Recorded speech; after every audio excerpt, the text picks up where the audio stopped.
പ്രാർത്ഥിക്കണം. പണ്ടൊക്കെ വെളുപ്പാങ്കാലത്ത് എഴുന്നേറ്റ് പ്രാർത്ഥിക്കുമായിരുന്നു. ഇപ്പൊ അത് എന്തായാലും കൂട്ടിക്കെട്ടി. വൈകുന്നേരമെങ്കിലും പ്രാർത്ഥിക്കും.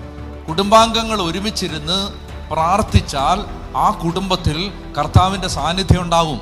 ആ കുടുംബത്തിൽ അവിടെ ഒരു ദൈവികതയുണ്ട്.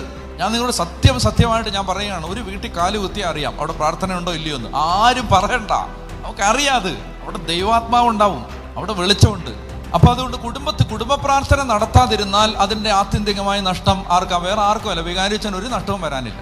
വികാരിച്ചൻ പ്രാർത്ഥിച്ചില്ലേ, വികാരിച്ചന് നഷ്ടം. അല്ല, നിങ്ങൾ പ്രാർത്ഥിക്കാത്തതുകൊണ്ട് വികാരിച്ചന് പ്രത്യേകിച്ച് ഡാമേജ് ഒന്നും ഉണ്ടാകാൻ പോകുന്നില്ല. കുടുംബങ്ങളിൽ പ്രാർത്ഥിക്കണം. അതുകൊണ്ട് ഞാൻ നിങ്ങളോട് പറയുകയാണ്, കുടുംബത്തിൽ, ഒരു വീട്ടിൽ, ഒരു ദൈവമക്കളുടെ കുടുംബത്തിന്റെ ഒന്നാമത്തെ കാര്യം, ആ വീട്ടിൽ പ്രാർത്ഥിക്കണം, ഒരുമിച്ചിരുന്ന് ദൈവത്തെ ആരാധിക്കണം. അങ്ങനെ ദൈവത്തെ ആരാധിച്ചില്ലെങ്കിൽ സംഭവിക്കുന്നത്, അവിടെ ഈ ദേശത്ത് ഒത്തിരി അന്ധകാരമുണ്ട്, എല്ലായിടത്തും ഉണ്ട്.